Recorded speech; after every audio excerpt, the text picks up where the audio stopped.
இயேசுவுக்குள் மிகவும் அன்பாக நேசிக்கப்பெற்ற அருமையான சகோதர சகோதரிகளே, நம்முடைய பிதாவாகிய யாவே தேவனுடைய கிருபையினாலும் நம்முடைய கர்த்தராகிய இயேசு கிறிஸ்துவினாலும் நம் அனைவருக்கும் கிருபையும் சமாதானமும் உண்டாகிறது.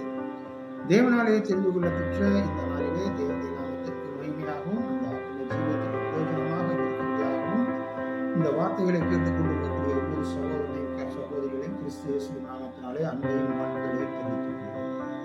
வேதத்திலிருந்து இன்று நாம் ஒரு சிறு பாடத்தை நாம் கற்றுக்கொள்வோம். இதில் 26வது அதிகாரம், நீதிமொழிகள் 26வது அதிகாரம் 4-5 வசனங்களை இங்கே வாசிக்கும் போது, மூடனுக்கு அவன் மதியீனத்தின்படி மறு உத்தரவு கூடாதே, கொடுத்தால் நீயும் அவனை போல் ஆவாய். மூடனுக்கு அவன் மதியீனத்தின்படி மறு உத்தரவு கொடாவிட்டால் அவன் தன் பார்வைக்கு ஞானியாய் இருப்பான் என்று அங்கே வேதமானது சொல்கிறது. வேதம் என்பது எப்பொழுதுமே அது குறைவற்றதும் ஆத்மாவை உயிர்ப்பிக்கிறதுமாக இருக்கிறது என்பது வேத வசனங்கள் மூலமாக அறிவிக்கப்படலாம். வேதத்தை அறியாதவர்கள் இந்த 2 வசனங்களை வாசித்தார்கள். அது எப்படிப்பட்ட ஒரு காரியத்தை நினைக்கிறார்கள். இது இப்படி குழப்படியா இருக்குது, அங்கே யோசித்துட்டு போயிடுவாங்க. ஆனா தேவனுடைய பிள்ளைகள் யோசனை ஏதோ ஒரு காரியம்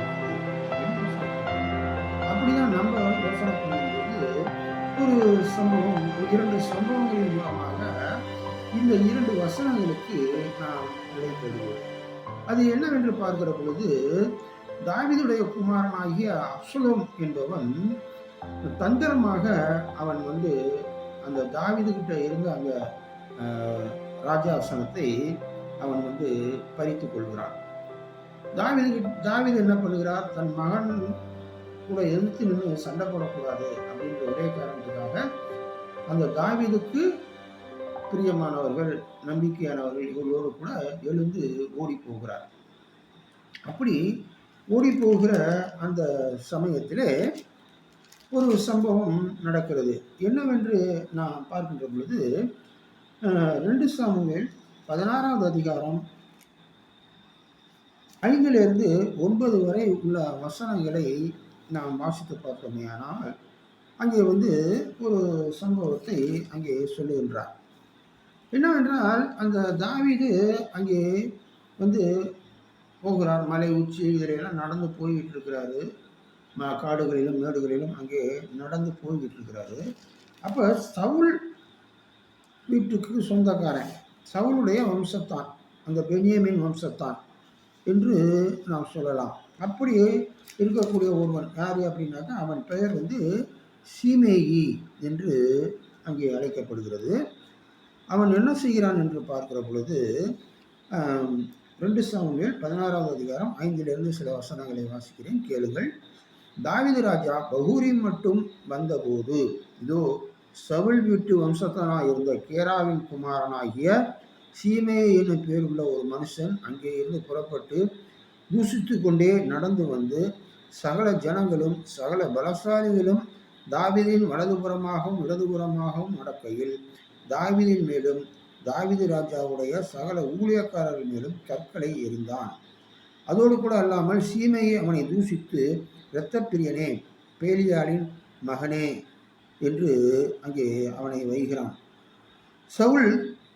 சவுலின் ஸ்தலத்தில் ராஜாவான உன்னை சவுல் இப்பொழுது தண்டித்து விட்டார் பார், இரத்த பிரியனான மனுஷனே என்றெல்லாம் அங்கே சொல்லுகின்றார். அப்போ அங்கே தாவீது கூட இருந்த ஒருத்தர் என்ன பண்ணுறான், அபிசாய் அப்படின்றவன், நான் இவனை ஒரே சீவிட்டு வந்துட்டேமா தலைய அப்படின்னு அங்கே கேட்குறான். அப்போ என்ன சொல்கிறாரு அங்கே தாவீது சொல்கிறாருனாக்கா, எனக்கும் உங்களுக்கும் என்ன, என்னை தூசிக்கட்டும், தாவீதை தூசிக்க வேண்டும் என்று கர்த்தர் அவனுக்கு சொன்னார், ஆகையால் ஏன் இப்படி செய்கிறாய் என்று கேட்கத்தக்கவன் யார் என்றான். எப்படி பாருங்க, ஒவ்வொரு விஷயங்களையும் அங்கே தாவீது எந்த விதமாக எடுத்துக்கொள்கிறார் என்று நான் பார்க்க வேண்டும். இதுதான் அந்த தாவீது கிட்ட இருக்கக்கூடிய ஒரு நல்ல குணம். தாவீது ஒரு ராஜா, இன்னமும் ராஜா தான். அப்படி அவனுக்கு பக்கத்தில் பலசாலிகள்லாம் போகிறாங்களாம். ஆனாலும் கூட அவன் திட்டுறான். திட்டின போது, நான் போய் அவனை போட்டு வந்துடுறேங்க, ஒருத்தன் தான் அவன், பல பேர் கிடையாது, நான் போட்டுட்டு வந்துடுறேங்க அப்படின்னு சொல்கிறான். வேண்டாம், அது இன்னைக்கு வந்து தேவன் வந்து இவன் மூலமாக நான் இந்த மாதிரியான பேச்சுக்கெல்லாம் கேட்க வேண்டும் அப்படின்னு அங்கே இருக்கிறது. அதனாலே அங்கே வந்து அவன் பேசுகிறான் என்று அங்கே சொல்லுகிறார். மேலுமாக அங்கே என்ன சொல்லுகிறார் என்று பார்க்கிற பொழுது, பின்னும் தாவீது அபிசாயையும் அவன் ஊழியக்காரரையும் எல்லாரையும் பார்த்து, இதோ என் கர்ப்ப பிறப்பான என் குமாரனே என் பிராணனை வாங்க தேடும்போது, யார் அப்சலோம சொல்றாரு, இந்த பென்யமீனியன் எத்தனை அதிகமாய் செய்வான், அவன் தூசிக்கட்டும், அப்படி செய்ய கர்த்தர் அவனுக்கு கட்டளையிட்டிருக்கிறார்.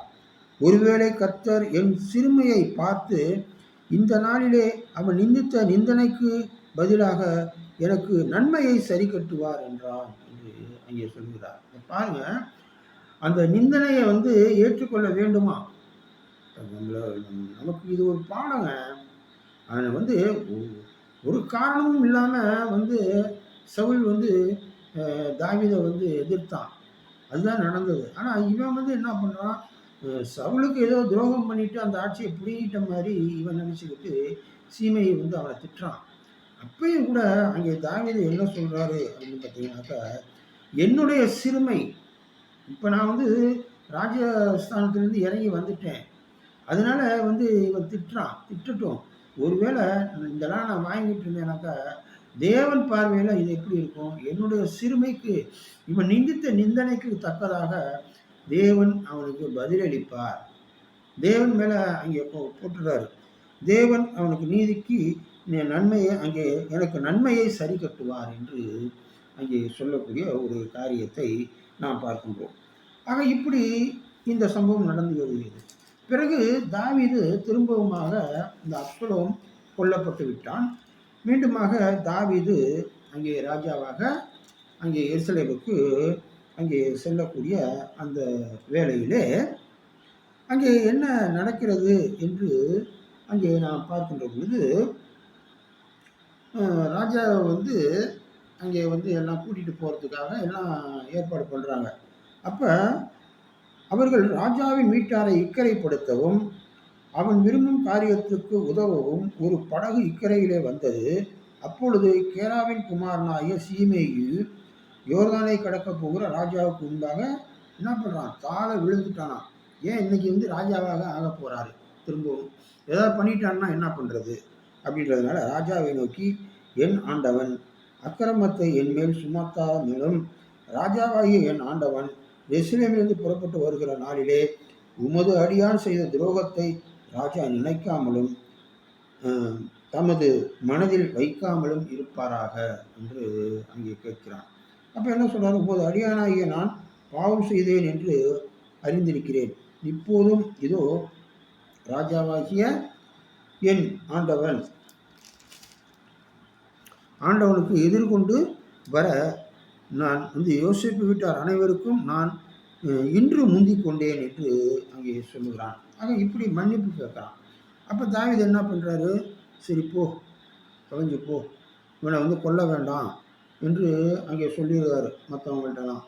அப்போ இதில் வந்து நான் படித்த அந்த வசனம், நீதிமொழிகளில் படித்த அந்த வசனம் 26 4 என்ன படித்தோம், மூடனுக்கு அவன் மதியினத்தின்படி மறு உத்தரவு கொடுக்க வேண்டாம் அப்படின்னு சொன்ன அந்த காரியம் இங்கே நிறைவேறிவிட்டது.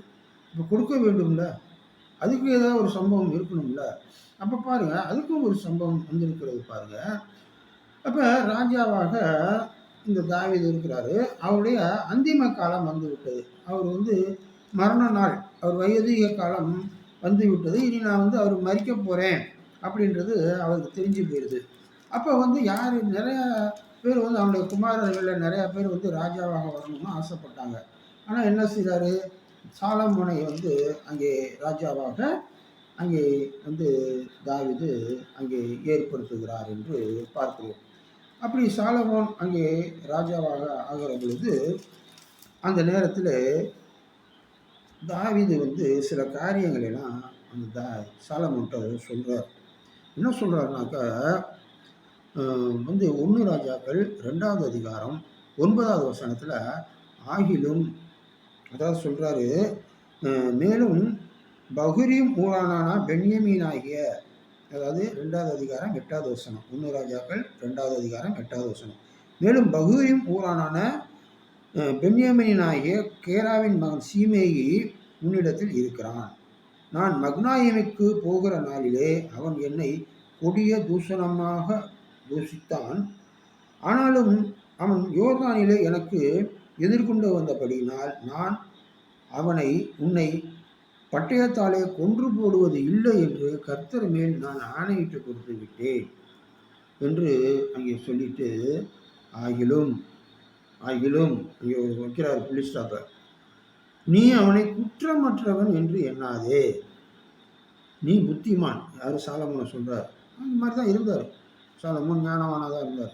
நீ புத்திமான், அவனுடைய நரைமயிரை இரத்தத்துடைய பாதாளத்தில் இறக்க பண்ண நீ அறிந்திருக்க வேண்டும். நீ அவனுக்கு செய்ய வேண்டியதை அறிவாய் என்றான். நீ அவனை சாதாரணமாக அவனை விட்டுறக்கூடாது. அவன் எப்படி கொலை செய்து இறங்கப்பட வேண்டும் என்று அங்கே சொல்லுகின்றார். ஆக இப்படி சொல்லக்கூடிய இந்த வார்த்தைகளை அங்கே என்ன பண்ணுறாரு? சாலமோன் மனதில் வைத்துக் கொள்கிறார். மனதில் வைத்துக்கொண்டு அங்கே என்ன செய்கிறார்? அங்கே சீமையை கூப்பிட்டு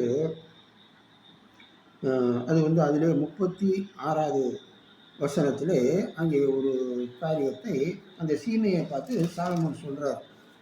என்ன சொல்கிறார் என்று பார்க்கிற பொழுது, பின்பு ராஜா, அதாவது சாலமோன், சீமையை அழைப்பித்து அவனை நோக்கி, நீ எருசலேமிலே உனக்கு ஒரு வீட்டை கட்டி அங்கே இருந்து எங்கேயாவது வெளியே போகாமல் அங்கே தான் குடியிரு. நீ எருசலேமிலே தான் குடியிருக்கணும். நீ அந்த இடத்தை விட்டு நீ எங்கேயாவது கீதரோன் ஆற்றை அங்கே நீ கடந்து வெளியில் போயிட்ட அப்படின்னா உன் உயிர் உன்கிட்ட கிடையாது அப்படின்னு அங்கே சொல்லிடுறாரு. அப்போ சீமையை சொல்கிறான், நல்லதுங்க ராஜா, நான் அப்படியே இருக்கிறேன் அப்படின்னு சொல்லிட்டு அவன் பயந்த வரையே தான் இருக்கிறான். நம்மளை எதை போட்டுருவாங்களோ அப்படின்ட்டு. சரிங்க ராஜா, நான் அப்படியே இருக்கிறேன் அப்படின்னு சொல்லிட்டு அங்கே ரொம்ப நாளாக அங்கே அநேக நாள் எருசலேம்லேயே அங்கே குடியிருக்கிறான். அப்போ 3 வருஷம் ஆயிடுச்சு. என்ன ஆயிடுச்சு அப்படின்னா, அவன் பாட்டுக்கு அவன் இருக்கிறான், சாலமோன் பாட்டுக்கு சாலமோன் இருக்கிறாரு, எந்த வித பிரச்சனையும் இல்லாமல் அவன் பாட்டுக்கு குடியிருந்துட்டு இருக்கான். இப்போ சாலமோன் இதெல்லாம் சும்மா ஒரு பேச்சுக்கு சொல்லியிருப்பார் போல் இருக்கு அப்படின்னு அவன் மனசில் ஒரு எண்ணம் வந்துருச்சு போல் இருக்கு. அவன்கிட்ட இருக்கிற ஊழியக்காரர்கள் 2 பேர் என்ன பண்ணுறாங்கனாக்கா, வேறு ஒரு ஊருக்கு ஓடி போயிடுறாங்க. அப்போ அவன்கிட்ட சொல்கிறாங்க, ஊழியக்காரர் அந்த காத்து ஊரில் இருக்கிறாங்க அப்படின்னு சொன்னோன்னே இவன் என்ன பண்ணுறான், கழுதை மேலே ஏறி உட்காந்து அங்கே போய் அவங்கள கூட்டிகிட்டு வர்றான். போய் கூட்டிகிட்டு வரும் பொழுது சாலமோன்கிட்ட சொல்லிட்டாங்க, பாருங்கள் நீங்கள் சொன்னீங்க, ஆனால் அங்கே போய் இந்த மாதிரி கீதரோ நாட்டையெல்லாம் கடந்து அங்கே காத்தூருக்கு போயிட்டு அங்கே கூட்டிகிட்டு வந்துக்கிட்டு இருக்கிறான் அப்படின்னு சொல்லலை. அங்கே சாலமோன் என்ன செய்கிறார் என்று அங்கே பார்க்கிற பொழுது கூப்பிடுறார். இந்த ராஜா சீமையை அழைப்பித்து, நீ வெளியே புறப்பட்டு எங்கேயாவது போகிற நாளிலே சாகவே சாவாய் என்பதை நீ நிச்சயமாக அறிந்து கொள் என்று நான் உன்னை கர்த்தர் மேல் ஆணையிடச் செய்து உனக்கு திடசாட்சியாய் சொல்லி இருக்க, அதற்கு நீ நான் கேட்ட வார்த்தை நல்லதென்று சொல்லவில்லையா? நீ கர்த்தரின் ஆணையையும் நான் உனக்கு கற்பித்த கட்டளையையும், அங்கே என்ன சொல்றார்? அதுதான் முக்கியம். நீ கர்த்தரின் ஆணை, அங்கே கர்த்தர் மேல் ஆணையிட்டுக் கொள்கிறார்கள். கர்த்தரின் ஆணையையும் நான் உனக்கு சொல்லின அந்த வார்த்தைகளையும் நீ என்ன கை கொள்ளாமல் போனது என்ன அப்படின்னு சொல்லிட்டு அங்கே கேட்குறான். அங்கே கேட்கும் பொழுதுதான் ராஜா மேலும் சீமையை பார்த்து, என் தகப்பனாய தாவீதுக்கு செய்தது எல்லாம் உன் மனதுக்கு தெரிஞ்சிருக்கும், என்னென்ன பண்ணின அப்படின்லாம் அவனுக்கு தெரிஞ்சிருக்கும் என்ன. ஆகையால் கர்த்தர் உன் பொல்லாப்பை உன் தலையிலே அங்கே வர வைத்தார் என்று சொல்லி அங்கே என்ன செய்கிறார் என்று பார்க்கிற பொழுது, அங்கே யோய்தாவின் குமாரனாகிய பெனாயா என்பவனை அங்கே கட்டளை கொடுக்கிறார். அவனை அங்கே கொன்று போடுகிறான் என்று பார்க்கிறோம். சீமையை கொன்று போடுகிறான் என்று பார்க்கிறோம். இது இப்போ மூடனுக்கு அவன் மதியினத்தின்படி மறு உத்தரவு கொடுத்தாகிவிட்டது என்று அங்கே நாம் பார்க்கின்றோம். அதனாலே தான் அந்த வேதமானது எப்பொழுதுமே குறைவற்றதும் ஆத்மாவை உயிர்ப்பிக்கிறதுமாக அங்கே இருக்கிறது என்று நாம் பார்க்கின்றோம். எந்த விதத்திலும் வேதமானது பொய் சொல்லாது. எந்த விதத்திலும் வேதமானது சொன்ன வார்த்தைகளுக்கு மீறி அங்கே எதுவுமே நடக்காது. அதுதான் அதை நாம் அறிந்து கொள்ள வேண்டும். ஆகவே கிறிஸ்துக்குள்ளாக அழைக்கப்பட்ட பரிசுத்த சகோதர சகோதரிகளே, இந்த நாளிலும் இந்த சாலமோனுடைய அந்த தாவீதுடைய அந்த சீமையுடைய அந்த காரியங்களை குறித்து நாம் சிந்திக்கின்ற பொழுது வேதத்திலிருந்து ஒரு புது காரியத்தை கற்றுக்கொண்டோம் என்கின்ற ஒரு சிந்தனை உங்கள் உள்ளத்தில் இருக்கும் என்பதை நான் அறிந்து கொள்கிறேன். தேவன் தாமே உங்களோடு கூட இருந்து சகல சத்தியத்துக்குள்ளாகவும் வழி நடத்துவாராக. ஆமென்.